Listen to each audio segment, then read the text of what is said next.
in 2023. We've got another great show coming up for you. We're going to be speaking with Andrew Bartlow, CEO of People Leader Accelerator and Series B Consulting. We're talking all about how tech individuals are in crisis, tech employees, and really what leaders can do all about it. To help me with this conversation is my co-host, America Guerrero. Oh, I'm not hearing you, Ame. There you are. Hey, Ame. And of course, Andrew, yourself. Thank you so much for joining us today, Andrew. Oh, really, my pleasure. Thanks so much for having me. It's going to be a great conversation. We're already enjoying the background and the artwork. And it's going to be fantastic. So before we get started talking all about how tech employees are in crisis, we'd like to get to know you a bit better. What's the Andrew story? What's your passion and what's led up to Series B Consulting? Oh boy. Well, I'll be brief, although it's been a long career. I've been a HR leader my entire career at Fortune 100 companies like Pepsi and General Electric and a bunch of other places that you would have heard of, as well as startups. For the past dozen years or so, I've been in and around and supporting venture-backed technology startups. So I have a foot in the world of what's big and what good looks like, and another foot in the world of fast and messy tech startups. And maybe 5 years ago, I left the in-house world. I was the head of HR at what's now an S&P 500 company, Invitation Homes, and started my own thing. Wrote a book, started consulting and advising, mostly to venture-backed tech companies, but I'm also an operating partner for a mid-market private equity company. And I dabble and write and advise and largely try to be useful. So I really appreciate the platform to try to support more people. Perfect. Well, useful you are. And I mean, there couldn't be a name more fitting than Series B Consulting. I love it. So tell us a little bit more about Series B Consulting and how you go about helping organizations. Sure.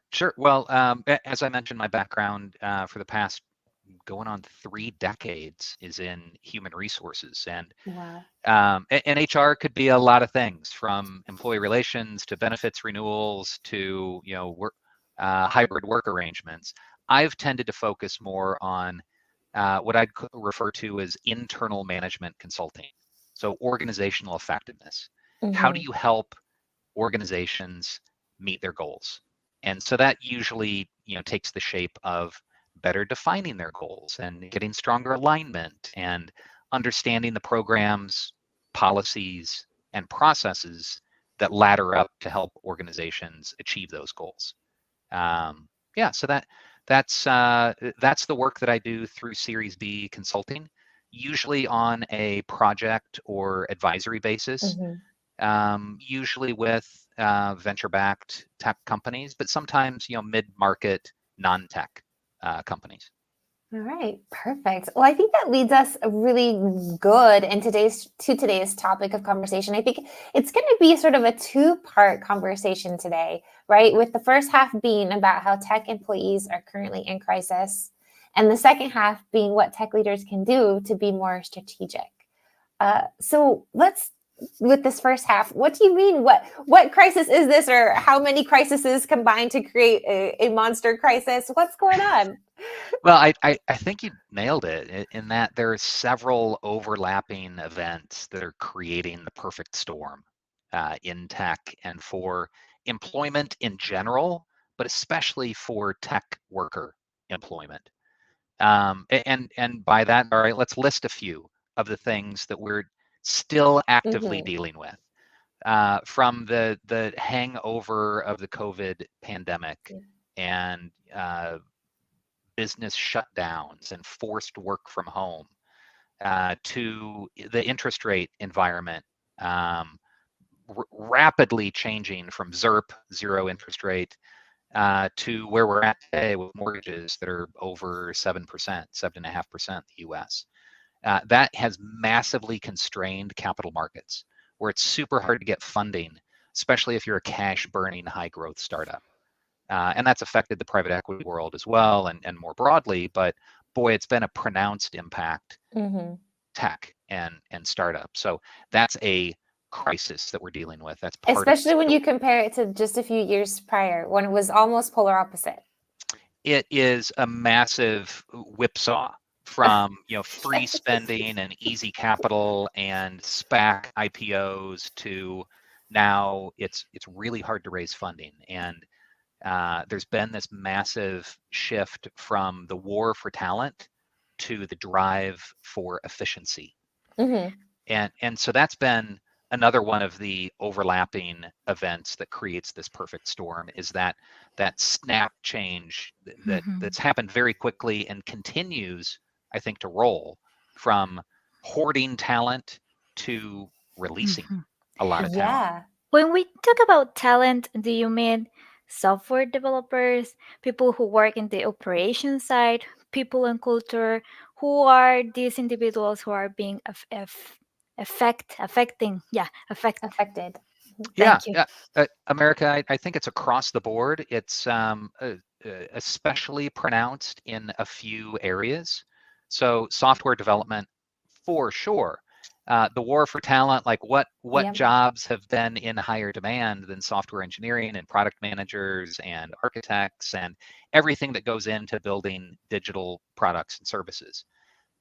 There's also been a massive shift in my function, in the human resources function, from being the most in demand position, whether it be HR broadly or DEI and D diversity Mhm. roles, to talent acquisition and recruiting roles. Right, if you're not hiring people at a high pace, Yeah.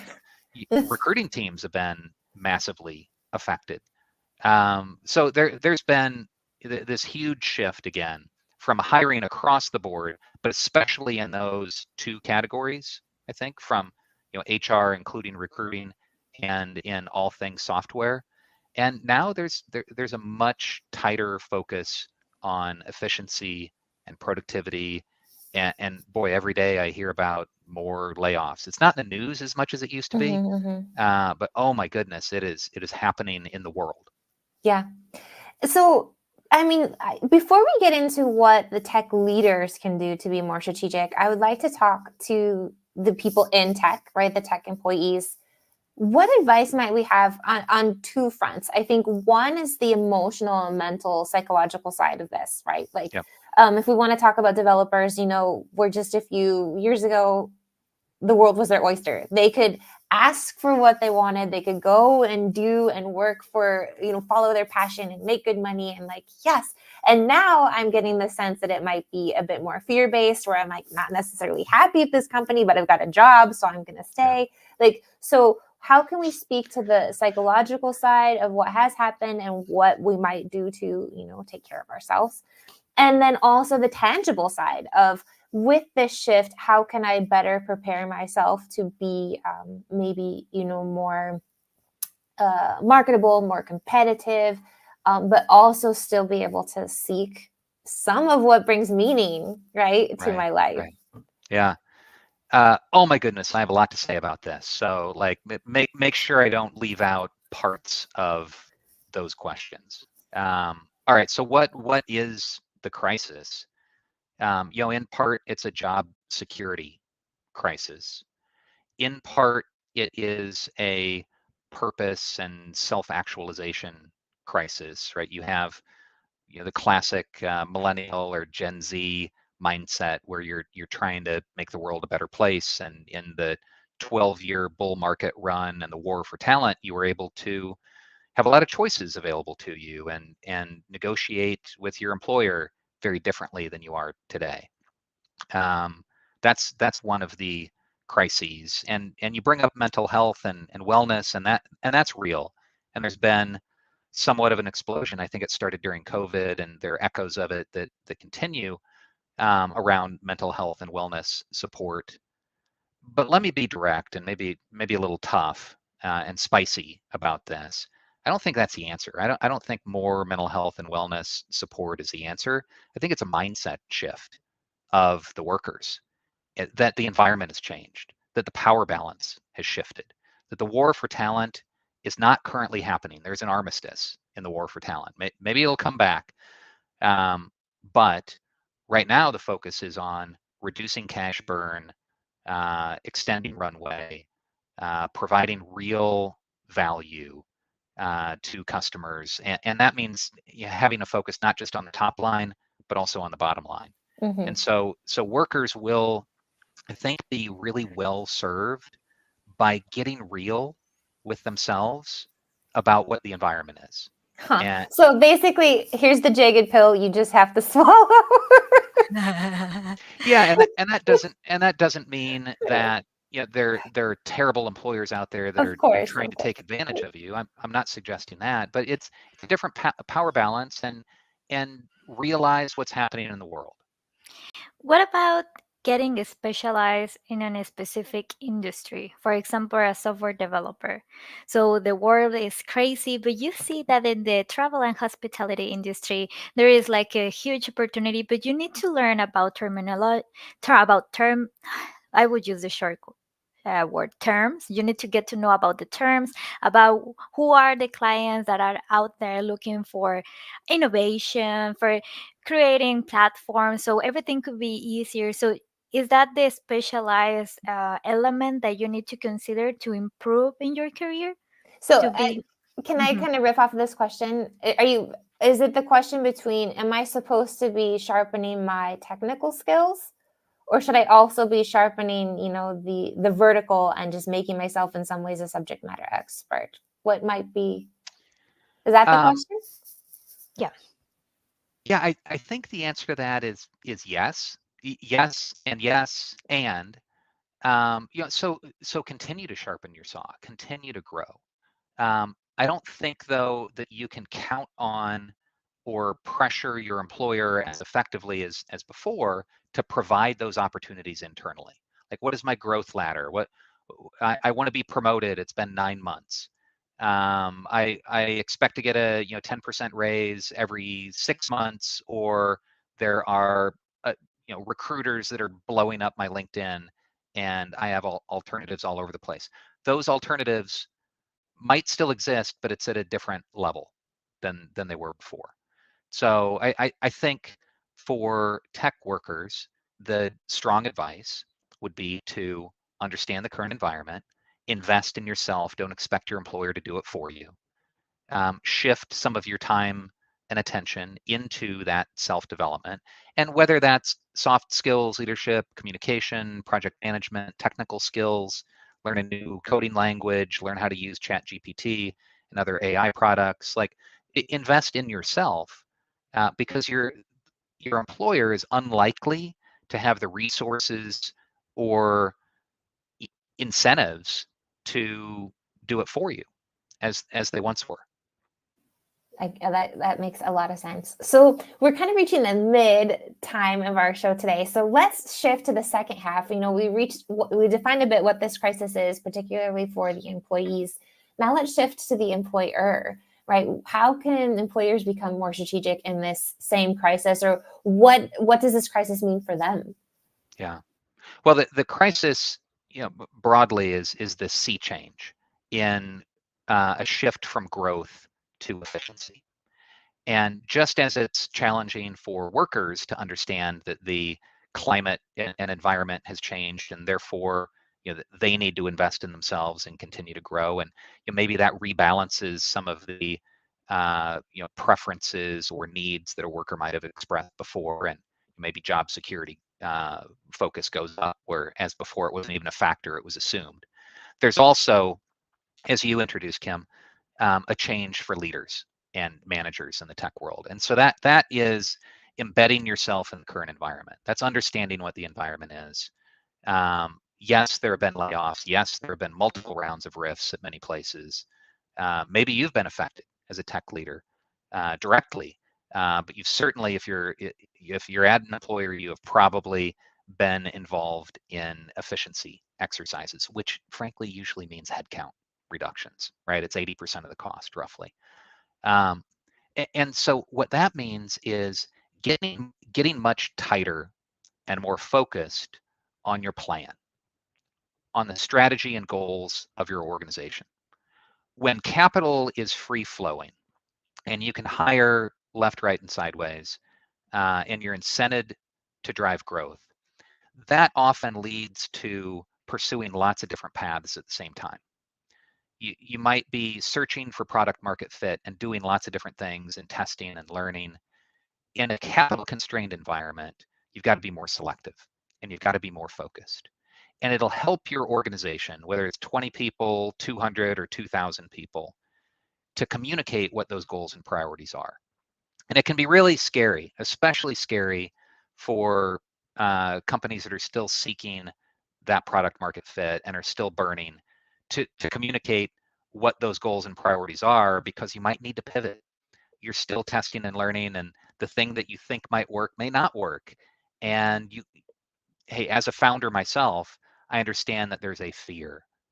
There's a fear in the whole house of cards collapsing and your investors refusing to invest another round with you, or key employees leaving if they lose confidence in you. But the point that I want to make is that failing to have a plan, failing to share and communicate clear priorities results in all the bad stuff that you're afraid of anyway, right? Failing to have a clear plan and priorities and getting your team aligned with them and getting your investors on board with them and the process and path that you'll take means that you're likely to run into lots of short dead ends rather than finding the success that you want. So get focused, try to move 3 things a mile rather than 30 things an inch. You can't talk about 30 things with your team of multiple layers that's all spread out. You can really only focus them on a few core things. And so that's my advice to tech leaders, is get more focused in today's environment. I love that. Push 3 things a mile and not 30 things an inch. I love that. It really brings it, I think, down to earth. What tips do you have then in discovering what those 3 things that we're supposed to be pushing a mile are? Oh, great question. I do a lot of goal setting and prioritization work with organizations, both tech and non-tech, and it's such a common theme where orgs will have those 30 things that they want to do, and then let's come up with the 3 categories that they can all fit within. Let's grow revenue and reduce cost and increase organizational value, or let's be a great place to work. Like the categories we all know, right? What you're doing is getting in your own way there. You're searching for these massive buckets that everything can cover, and you're not actually making choices. Yeah, like I really actually hold on to my 30 things. I'm just disguising it. That's right. That's right. Have a clear short list. Don't try to bucket it to capture all the many things. Like there'll still be stuff that gets done, right? You're still going to answer, customer service tickets. You're still going to pay people. You're still going to keep the business running. KTBR is my acronym of the day.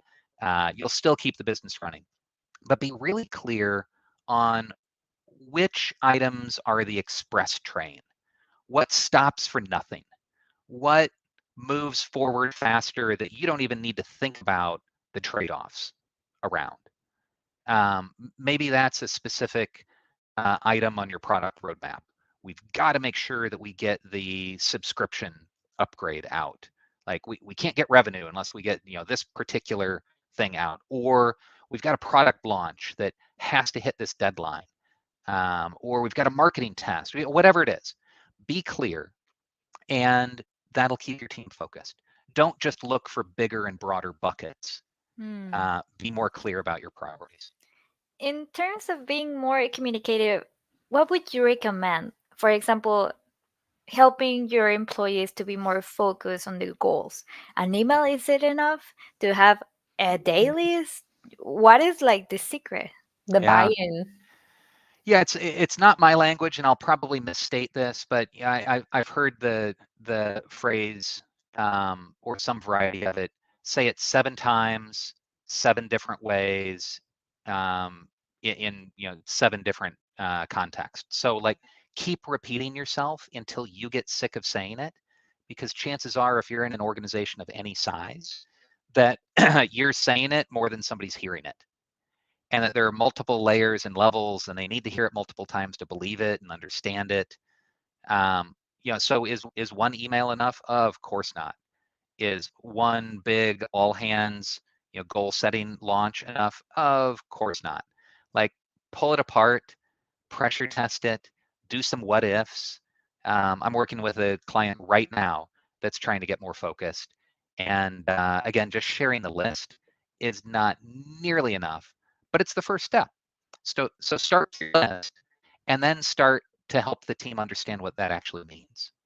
So really, would we not go to this sales conference because we're trying to get that marketing test done?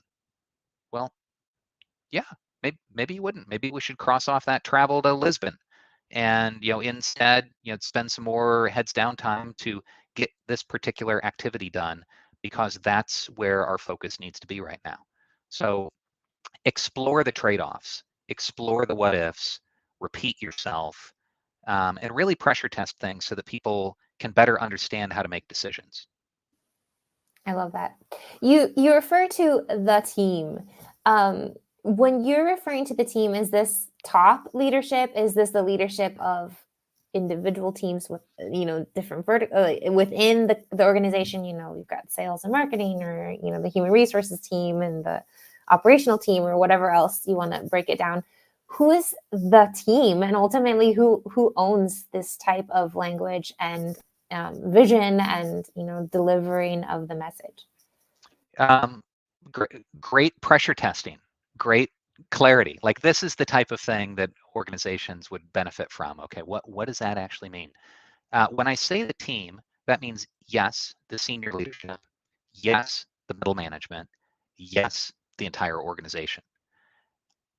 Naturally, senior leadership, think of it like a pyramid, at least in terms of the count of individuals that are involved, is more narrow at the top of the organization.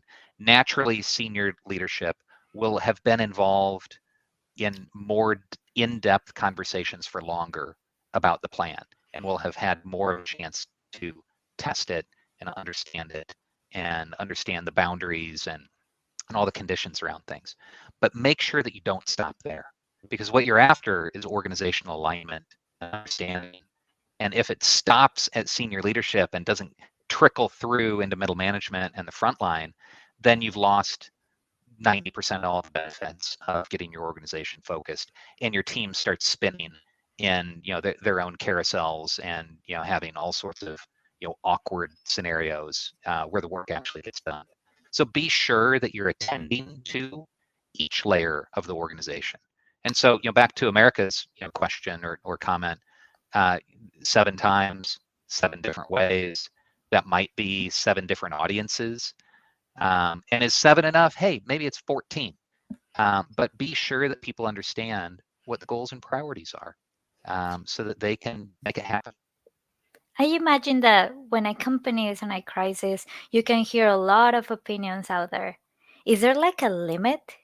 Is there is there a Ooh. moment that you don't need to hear more and more ideas because you know how to make this strategy, you know how to make the people to listen to you based on the goals that you have? But is there a lot of noise? When do you need to decide to stop that? Yeah, you raise a really important issue, and that is, in this war for talent, and in positive progressive management of the last couple of decades, dictatorial and authoritative leadership has gone out of favor, right? We want to be collaborative. What I've seen is that there might have been potentially too dramatic of a swing into highly collaborative environments, and especially the war for talent, where anybody could work anywhere and always get a raise, where people want to have a voice in the plan, in the strategy, in the way things get done. And especially at small organizations where people are there like based on belief. Like you certainly get the early employees that expect to have a say even as you get bigger. I think there are some limitations and some boundary conditions that an effective organization would apply. So let me be more specific. You can't crowdsource your strategy. You can't employee survey your culture. To be effective, you have to have a decision maker. Is that the CEO? Is that the head of the function? Whatever. Somebody's got to make a decision somewhere, and that involves trade-offs and that involves priorities. And yes, it's good management practice to take input, but at some point to say thank you. I have the input I have asked for, and here's the plan. And maybe accept another round of input at that point. But that's really where the opportunity to pressure test, and I keep using these words, yeah, to get more in-depth conversation about what those decisions are or those priorities or that plan. But that doesn't mean change it. And that doesn't mean keep adding to the list. That just means like engage people so that they understand what it is and why it is. But collaboration, I think, is something that has probably been too much of a good thing for many organizations, where I've seen many leaders get stuck in over collaborating, which leads to a drive for consensus, which means doing too much Mm. or not doing anything at all. Hmm. Yeah, I've heard it said before, if you try to please everyone, you will please no one. And it's hard to live by, especially for people like me who tend to be people pleasers. But I repeat that to myself very, very often. And I think this leads to a really good sort of final question of mine. And I think that America, that was a great question of like, when do we stop listening to the noise and just say, make a decision? Yeah. And then the question is, that decision's rolling out, we're moving forward. Is there a timeline? Is there a moment where you step back and say, this is working really well, or, oh gosh, this isn't working at all? Is that just going to be on a case by case basis? Or what are some of maybe these, metrics or things that we should be keeping an eye open for as we're, KTBR, is it keeping the business running? Right. Yeah, I think any sort of rollout, any sort of strategy will have some check-in points. What are your milestones? Assess how things are going, and balance that with some consistency and fortitude in seeing through whether that strategy or those tactics are actually working or not. Like if you pivot before it's ever really tested, how will you know whether it's working or not? So there's certainly a judgment call involved in that. But being able to define what your milestones are, and maybe that's a monthly check-in on your key performance indicators. Maybe that's expectation that your top 3 goals may need to be adjusted on a quarterly basis. That might work. It's maybe the topic for another full discussion. I think OKRs, the way that many tech companies and startups apply them, are way overcomplicated, way too detailed, and massively counterproductive. Very, very short rabbit hole on that. OKRs were really popularized in 1970s Intel by Andy Grove, who already had tens of thousands of employees at a mature chip making company with easily measurable goals and very concrete activities. That does not describe the team-based knowledge workers in small startups where priorities are changing and pivoting all the time, right? So the Absolutely. way the OKRs were popularized here in Silicon Valley, where a lot of my work is based, is just not applicable for the startups of today. Point being, though, like, have a check-in periodically, have some ways to assess whether things are working or not, and that's going to vary in your organization. It'll be a Goldilocks zone. You don't want to do it too fast, too frequently, and you don't want to wait too long. I love it. Thank you. We've got about 1 more minute. Am I here still? Okay. We got about 1 more minute before we have to wrap up today. I'd like to bring it back to you, Andrew. I can see your book there hanging out on the shelf, Scaling for Success. What's in your future? What's kind of your next move as you pivot through all of this? What can we expect from Series B Consulting? Well, I just hope to be useful to more leaders and people professionals out there in the world. You can connect with me on LinkedIn, Andrew Bartlow. Series B Consulting is my website. And I have an executive development program for HR leaders to help them be more effective management consultants inside their organizations. And that's called People Leader Accelerator.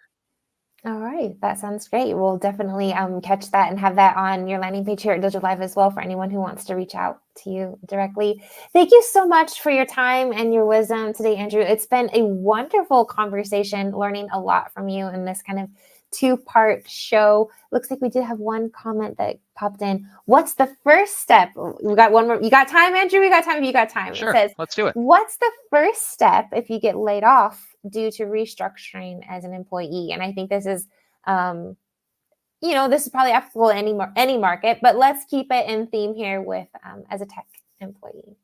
Sure. Well, I think first step is to take stock, is to understand what path you want. As I left the in-house working world a few years ago, there was a really useful article that I found on Medium and Framework that I continue to refer people to. Actually, you can download a free copy of that out on my People Leader Accelerator website. It's called an Ikigai diagram. Is that right for everybody? We'll see. But the idea is look for that concentric overlapping circle of what are you good at, what do you like to do, what does the world need, and what can you get paid for? And that will help you, it helped me, determine your direction. Maybe that's find your next product management or software engineering job. Maybe it's figure out how to translate your recruiting skills into another job in recruiting or outside into sales. Whatever it is, like figure out your direction. And that will help you figure out the next steps. And so that might be maybe one more piece of specific suggestion if you're job hunting, and I know too many people that are job hunting, and that is you get jobs through your network. And so invest in your communities, invest in your network. It's not just the email outreach to the hiring manager on LinkedIn. It's like really getting to know people that are influential and can be helpful, and think of that like a longer term investment. So I'd encourage everyone to figure out your direction and invest in your network. I love it. Thank you. Great question and great final answer here on Dojo Live. Thank you again, Andrew. Wish you nothing but success moving forward. Stick around for just a moment as we go off air. But before we do, we'd like to share with our audience what we've got coming up next week. Yes, we're going to have a conversation with Biren Boreya, the co-founder and CTO of the company Orcs. And the topic is how generative AI impacts the way software is built. How are developers weaving GenAI models into their business workflows? Don't miss the conversation at 10 a.m. Pacific on Wednesday, correct, Kim? I do. That is absolutely correct. And Yes. of course, the Antonio Osuna who asked that question says, thank you, Andrew. Awesome show today. So perfect. All right, everyone. See you Wednesday. And until then, stay safe.